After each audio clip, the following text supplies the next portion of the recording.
Marami talaga ang kinilig sa recent live ni Katrina Halili at Chris Lawrence.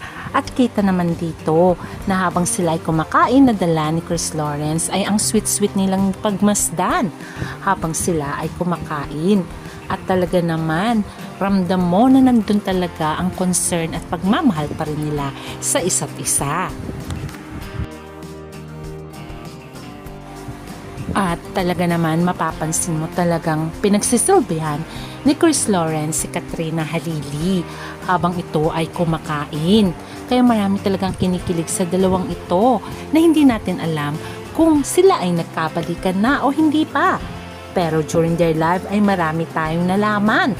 Kaya itong ating aalamin kung ano na nga ba ang estado ng kanilang relationship. O di ba naman, halata naman ang pagmamahal ni Chris Lawrence. Kinilig nga si Kat nang pinunasan ang lips ni Kat na may ketchup. Kaya naman marami rin ang nagsisigawan during their live at kinikilig talaga sa dalawang ito. O di ba, tinuturo pa nga ni Chris Lawrence ang mga kasama nilang kinikilig sa kanilang dalawa habang sila ay kumakain. At ramdam mo rin naman ang kilig din ni Chris Lawrence at ang kanyang saya. Kaya naman talagang hindi magkanda umayaw ang mga fans sa sobrang kilig habang pinapanood sila sa kanilang live dahil hindi nila nakikita at napapansin na nandun pa rin ang concern nila sa isa't isa at hindi na lamang ito co-parenting. At halata naman na may feelings pa rin naman si Kat kay Chris Lawrence kaya sobrang saya ni Chris. Halata kasi niya na unti-unti niya na rin makukuha ang pagmamahal ni Katrina Halili. O di ba naman, automatic na kay Kat, parang wifey material na siya. Anong masasabi nyo sa inyong mga nakikita habang pinapanood sila? Isa rin ba kayong kinikilig sa dalawang ito na sana nga ay mauwi sa kasalan para naman matuwa si Katie? O diba? Kita mo sa mga mata ni Chris Lawrence ang kilig talaga habang siya ay kumakain. O diba ang sweet nila talaga at ramdam mo ang concern talaga ni Chris Lawrence habang pinupunasan niya ang mukha ni Katrina. Ating alamin pa kanilang sweet moments na for sure lahat kayo kikiligin dahil marami ng revelations na kanilang inamin.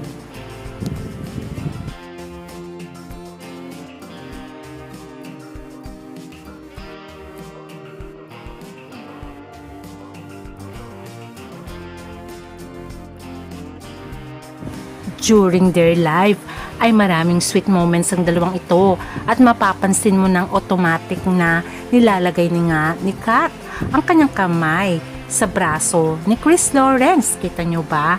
Habang sila ay umaawit. Kaya alam mo na automatic talaga na nandun pa rin ang feelings nila sa isa't isa. Kasi wala na silang hiya sa isa't isa unlike before na nagkakahiyaan pa sila. Ngayon ay feel free na silang gawin ang nais nila dahil puso na nila ang nagsasabi na mahal pa rin nila ang isa't isa. Hindi lamang yan, sila ay nag-live para i-promote ang mga produkto ni Katie at ang kanilang mga bagong endorsements. At marami pang question and answer na ating papanoorin habang sila ay nagla-live na for sure kayo ay kikiligin. Kaya ating panoorin at ipagpatuloy ang videong ito. At syempre, meron din question and answer kung saan ay nagtanong ang mga fans. At sinagot naman ni Chris at Kat ang tungkol sa kanilang dalawa, kung ano ng estado ng kanilang relasyon at ang kanilang co-parenting.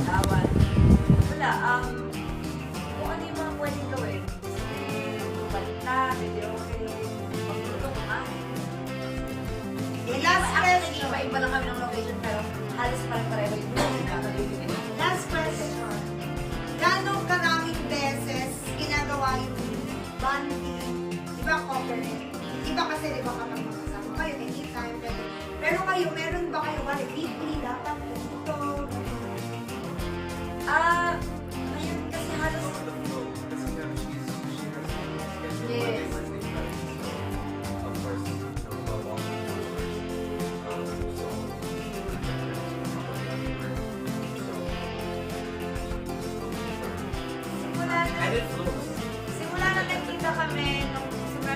nag-pray kami ng 2026. Actually, halos palagi. Tuwing nandito siya. Pag may work lang ako, wala. Pero kahapon, sinunod naman niya. So, ikaw pala. Ikaw ang pala. Ikaw ang pala. Palagi! Sinunod niya ako kahapon sa meeting ko. Palagi. Kasi palagi mo siya. Di ba? Iba, sinundo daw siya ni Mr. B sa kanyang taping kaya kinikilig lahat ng tao sa paligid nila. Mukhang nagdada moves na talaga itong si Mr. B para makuha ang puso ni Kat.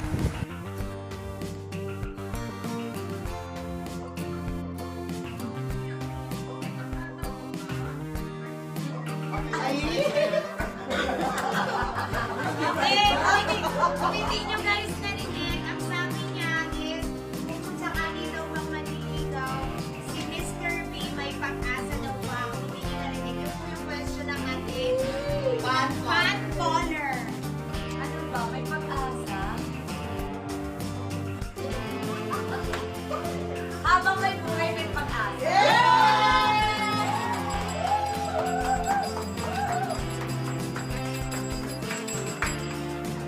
O, diba? Ang daming kinilig sa sagot ni Kat na habang buhay ay may pag-asa. Kaya nahimas-himasan nga itong si Chris Lawrence sa narinig niya.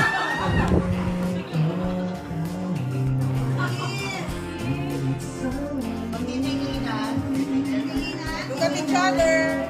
Okay, tinginan each other. Wow! Okay, tinginan na.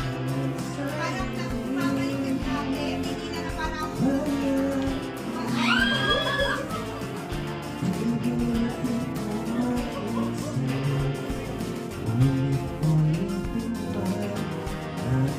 Okay, tinginan sa kamay.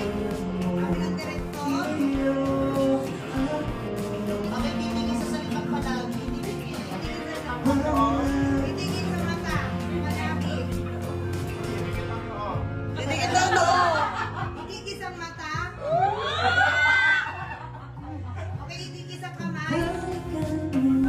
Mr. B, titingin sa kamay, Mr. B.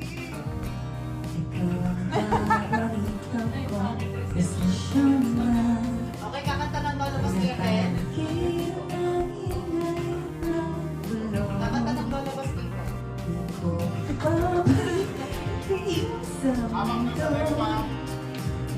Akbay daw po. Akbay daw.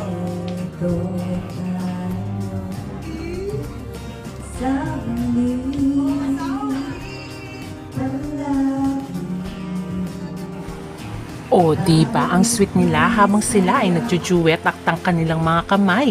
Kikiligin ka talaga dahil ramdam nila ang kanilang bawat kanta. At syempre, hindi mawawala ang kanta ni Chris Lawrence, dedicated din kay Katrina, na lagi niyang kinakanta ang I Swear. At talaga namang kikiligin kayo sa bawat lyrics na kinakanta niya ito dahil ramdam na ramdam nila ang awit lang habang kinakanta ni Chris Lawrence. O diba naman, ang sweet nila. Kaya tuloy ang daming fans ang kinilig sa dalawang ito. Live na ito ay for sure maraming fans ang natuwa sa kanila. Dahil nga sinabi nga kung may pag-asa pa kaya si Chris Lawrence pag manligaw ito kay Kat. Ang sabi naman ni Kat, habang buhay may pag-asa. Kaya for sure ang magiging masaya lalo ay ang kanilang anak na si Katie. At hindi lamang yon, marami pang mga ayuda ang KKK family sa mga fans. Dahil after kantahin ni Chris Lawrence ang I Swear dedicated to Katrina, ay talaga naman niyakap pa ni Kat itong si Chris Lawrence dahil alam naman natin na si Chris Lawrence ay hindi basta-basta kumikilos. Kaya nung niloko sila ay kita dito na napapangiti lamang si Mr. B at si Kat na nga ang nag-initiate at niyakap na siya ng husto ni Mr. B na masayang masaya siya. O diba naman, for sure lahat ng nakakapanood nito ay kinikilig na. Pero syempre, higit sa lahat ang maging masaya ay ang kanyang anak na si Katie. Kita naman dito ang pagmamahal nilang dalawa sa anak nilang si Katie at laki ng pasasalamat nila sa lahat ng mga fans na sumusuporta sa KKK family at sa bawat produktong kanilang binibenta para sa future ng kanilang anak. At kita rin dito ang pagiging teary-eyed ni Katrina na malapit na nga ang Mother's Day na hindi niya maiwasan ang mapaluha. Siguro marami siyang realization na ngayon lang nagiging masaya talaga ang kanilang anak na si Katie dahil buo na ang kanilang pamilya. At syempre, masaya tayo para sa KKK family at hindi nga maiwasan ni Kat. Nakita nyo dito na napapaluwa siya. At sana nga ay hantong na sa kasalan para maging kumpleto na ang KKK family. Siyempre, bilang fan, nais natin magkatuluyan si Chris Lawrence at Katrina Halili. Pero siyempre, destiny na lamang ang makakapagsabi nito. At lagi nating i-wish at pag-pray na sana mabuo na ang KKK family para lahat ay maging happy.